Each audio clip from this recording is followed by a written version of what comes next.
Sniper and grenade launcher are words that rarely go together in the same sentence. However, China's military has decided to change that. Since 2011, the People's Liberation Army has fielded a rare grenade launching sniper rifle called the QLU-11.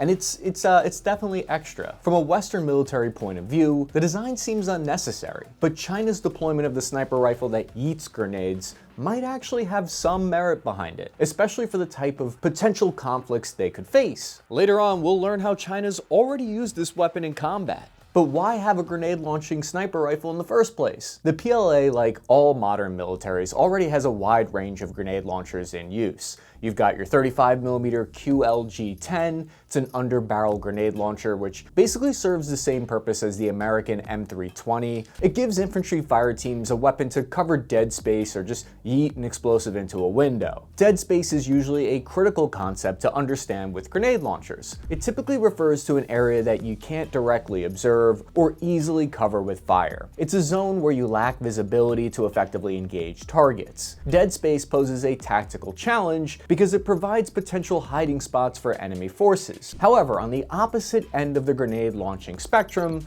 is China's QLZ-87 automatic grenade launcher. This is lighter but generally comparable to the American Mark 19. One major key difference between those two systems and the QLU-11 is that those are indirect firing weapons, while the QLU-11 is a direct fire system. What this tells us is that the PLA's other grenade launchers are intended to hit area targets in dead zone, meanwhile the QLU-11 is for point or individual targets. Kind of bizarre, because that's not something you normally see with grenade launchers. But first, did you know I've been in too many car crashes to count on one hand? But luckily, none of them were serious. But unfortunately, people get into serious car accidents every day in this country. That's why Morgan & Morgan operate in all 50 different states with over 1,000 attorneys, all committed to fighting for you. Morgan & Morgan is the largest injury law firm in the country, a compassionate group of people with the promise of being for the people. For over 30 years, they've been fighting hard to get their clients what they deserve, and they won't take a dime unless you win. Unlike the insurance companies, which have bureaucratic systems designed to pay out minimal amounts, Morgan & Morgan considers the specific details of each and every case, and they have the experience to win. And they've won a lot. Fighting big companies takes a big law firm. Morgan & Morgan is ready to take on insurance companies of any size. And if you're in an accident or injured in any way, you should know how to protect your rights, and it just takes one click. You can start your claim now at forthepeople.com/taskandpurpose or click the link in the description below. The idea of point firing grenade launchers, though, is by no means a new one. The United States had already attempted this exact concept with the XM109 payload rifle. The XM109 is a Barrett M81 rechambered for 25mm explosive ammo. It was originally used for the retrofuturistic OICW program, which is actually where China reports they took the inspiration for their idea for their weapon system. For once, China cited their sources. China described the XM109 as American soldiers, quote, being the first to eat the crab. Translating idioms like this is always tough, but the phrase kind of translates to mean we were brave and did something that other people were afraid to do. The goal of both the Chinese and American sniper grenade weapons was to enable ground troops to organically engage targets that were either too far away, too dug in, or too armored to engage with standard small arms, without the need to call for mortars or artillery. The QLU-11 has a similar job, and for this reason it's often touted as a anti-sniper sniper rifle, which on paper and in theory actually sounds pretty badass. Think about it this way. Even if you miss the enemy sniper that you're aiming at, there's a good chance that your grenade fragment will still wound them, or at least strongly encourage them to displace and move out of your area of operations. The case was not supposed to be on that grenade, that gives me the ick. But that's just one use in a broad spectrum of reported capabilities that we're going to dig into. So why did the United States' similar programs never go anywhere? That's partly because during experiments and training, we found that for the cost and weight of these sniper grenade launchers, it was usually just better to use a mortar or normal grenade launcher to get the job done. So why did China decide, on the other hand, that this was worth it? To answer that, we first need to look at the ammunition fired by this bad boy. The QLU-11 fires a 35mm Type 11 round. This is a derivative of the DFG-87, which is a dual-purpose armor-piercing grenade with heat warhead, used on previous Chinese grenade launchers. But the Type 11 ammo has a lighter casing, making it easier to be carried in large quantities by individual troops, and more propellant in each cartridge, in order to achieve a higher velocity, which in turn flattens the trajectory. This combined means that it's a more accurate projectile than your average grenade, and also extends the range out to 1,000 meters, or about 1,100 yards, for a point target. For reference, that's like 2.5 times further than the effective range of China's newly issued standard infantry rifles. The 35mm rounds have an effective kill radius of about 1 meter, pending cover and obstacles, making them ideal to engage targets inside of bunkers, trenches, or windows. These munitions travel up to about 400 meters per second, which is double that of other 35mm grenade rounds. The goal of using a grenade-style munition, rather just a large caliber rifle, is that the extra size afforded to the round means you can pack more stuff into it, like specialty warheads or electronics. For example, one of the bigger appeals of the QLU-11 is that it can fire programmable ammo. Again, this is something the United States created and eventually discarded with the XM-25 platform, which only saw limited field use in Afghanistan. But the idea behind programmable ammo on a rifle is that it essentially negates the effects of any cover that you might be hiding behind for your infantry and vehicles. If you have a target in, say, I don't know, hypothetically, fortified beach trenches, programmable ammo enables rounds to airburst over a trench or bunker rather than trying to defeat the cover itself. Now, the directed energy is effective at hitting the soldiers rather than any being absorbed by ground and forced upwards. The QLU-11 is capable of doing this with the integration of a laser rangefinder and ballistic computer integrated into the QMV-131 electro-optical sight. The shooter designates a target, which is inputted into the computer, which compensates for distance, direction, and weather conditions, and automatically adjusts the reticle to match where the rifle needs to be pointed just above the target. All of this information is downloaded by the round itself, and after the fired grenade travels the pre-designated distance from the rangefinder, it detonates. While the ballistics and optics of the weapon system are complex, the rifle itself is relatively simple. The QLU-11 is much like the XM-109 from America, and it's based off China's largest caliber anti-material rifle, the 12.7mm HSARI LR2. The most obvious difference being that the LR2's bullpup design intended to shorten the overall length against the QLU-11's traditional placement of the magazine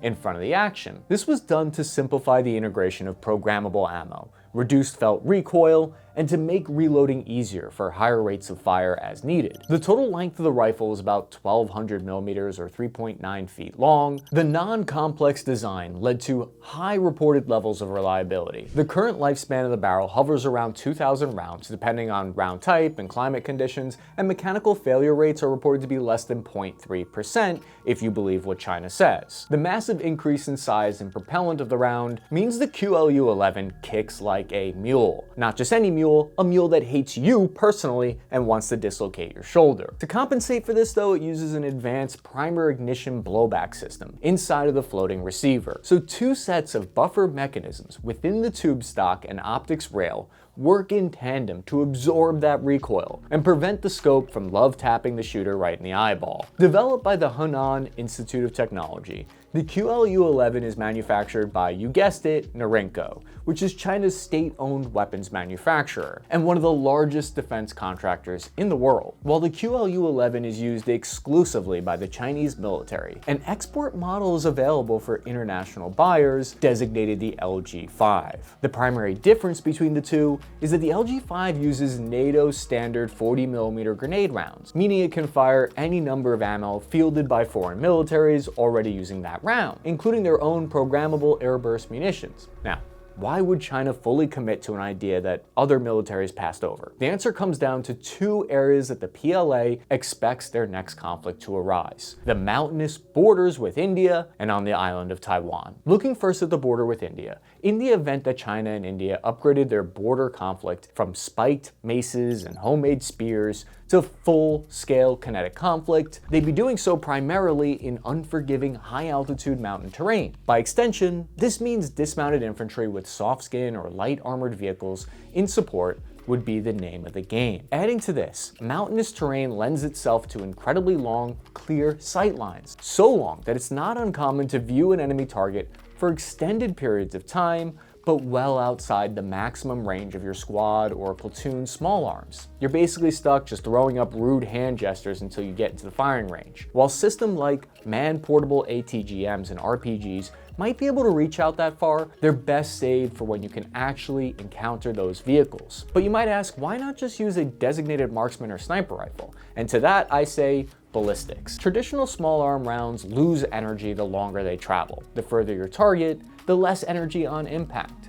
This is not an issue with grenades. Regardless of how fast or slow the 35mm round out of the QLU-11 goes, by the time it reaches the target, the explosive will still have the maximum effectiveness. Additionally, Chinese infantry units generally only have one long-range designated marksman per platoon, which greatly hinders their ability to engage targets at further distances, as opposed to in the American military where there's one per squad. The introduction of QLU-11 and exploding ammo would mean one shooter would be able to hit multiple targets at once, accurately and at distance. On the other side of the tactical use would be an invasion against Taiwan. Here, the QLU-11, which currently is fielded by China's Marine Corps, would be used both to clear coastal bunkers and fight in the dense urban terrain past those beaches. The nature of beach landings means that, like the border with India, terrain limits the Chinese to operate with infantry and light armor. Not only does the QLU-11 allow for greater firepower to be brought onto the beach, but it's ideal for clearing bunkers using its programmable airburst ammo. This also qualifies it as a supplement to dedicated anti-tank munition. Unlike a standard anti-material rifle, the QLU-11's ammo can be used to penetrate the armor of light vehicles. Taiwan's army is currently in the process of fielding their entire military with their domestically produced CM-32, which is a lightly armored wheeled IFV. The QLU Type 11 ammo is essentially a recased heat round, designed specifically to be used against those exact targets, and able to penetrate 70mm of rolled steel armor. Rather than only having access to 1 or 2 rounds of anti-tank rockets at the platoon level, dozens of these rounds are carried easily by just a squad, and allow the QLU-11 teams to engage several armored targets over a longer period of time without resupply from further away, and with better accuracy. The airburst option also gives the ability to engage crews in more heavily armored vehicles, such as the older M113, by exploding over open hatches, similar to how drones drop grenades. Currently, these weapon systems are only issued to China's Marine Corps, whose primary mission is set to amphibious landings onto a beachhead where this weapon would be most effective. QLU-11s are fired by a single shooter, but generally operated like a crew weapon system. One Marine carries the rifle, which weighs 28 pounds unloaded, the same weight as the unloaded American M240 Bravo. Another Marine serves as the assistant gunner, and an optional third to carry extra ammo and a tripod. Ammunition can be held in either 3, 5, or 7 magazines, depending on if it's used for maneuver or in a stationary manner. Smaller magazines during longer patrols, bigger and heavier magazines for when you're stationary. Like crew serves, the QLU-11 has an integrated bipod for immediate engagements, with the tripod to be used if possible in order to gain the best stability for firing longer ranges. Theoretically, you could fire this from the shoulder, but given the weight and the recoil, good luck hitting anything. Although it would definitely make for a sick deployment video to put on your Facebook.